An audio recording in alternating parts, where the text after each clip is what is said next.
Building a gaming PC is great, but not everyone wants a giant tower below their desk. That's 0-100 hours 04 where the Fermion comes in with a smaller chassis that still packs a punch. At the heart 0-100 hours 09 of the build is an Intel Core i3-4160, with a pair of Haswell cores running at 3.6 GHz 0-100 hours 15. You've got plenty of power for gaming, and with hyper-threading this works like a quad 0-100 hours 18 core chip.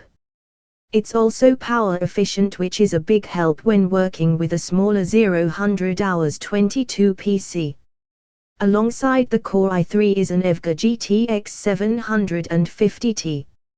As the most powerful graphics card you can 0-100 hours 28 get that doesn't need external PCI power. The 750Ti is a solid choice for 1080p gaming 0-100 hours 33 with 2 GB of memory. It's also a smaller card, which definitely makes installing 0-100 hours 37 it into our case a lot easier. For the motherboard, the Fermion is using an MSI B85i. This is 0-100 hours 43, a mini ITX board that still has all the features we need, like USB 3.0, SATA 3 and nicely laid 0-100 hours 50 out connections, making it easy to work with. On the memory side of things, we have 8 0-100 hours 53 GB of Crucial Ballistics Sport.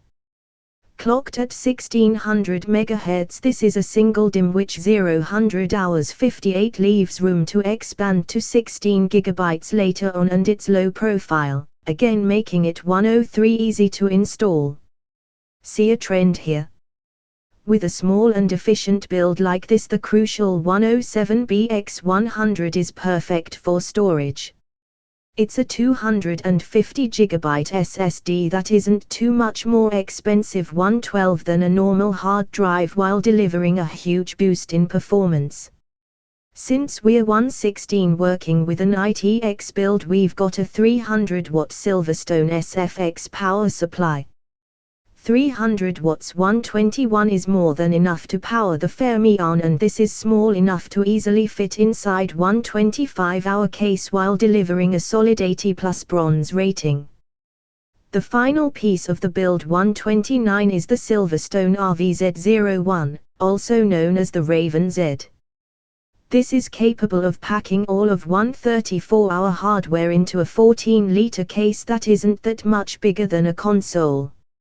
It's a 139-bit, tricky to work in, however Silverstone provide decent instructions on putting things 142 together. Having a cool looking gaming PC is nice, but how does the Fermion perform? 147 load up Grand Theft Auto 5 and things are playable on normal settings at 1080p at 49.6152 frames per second. 159 move over to Shadow of Mordor and we can notch the graphics up to high settings, and we're 202 getting over 44 FPS. 209 with Metro Last Light Redux, we're also able to run things on high at 1080p at a solid 214.57 frames per second. 220 even under full gaming load. The Fermion is pretty easy on power compared to most gaming 224 PC builds and even the Xbox One and PS4. With plenty of power for 1080p gaming inside a 229 compact ITX chassis, the Fermion is a solid PC for gaming or even as a Steam box. As always, 235, I'll have all the links you need in the description of this video. Anyway guys, thank 238 you so much for watching, and I will catch you in the next one.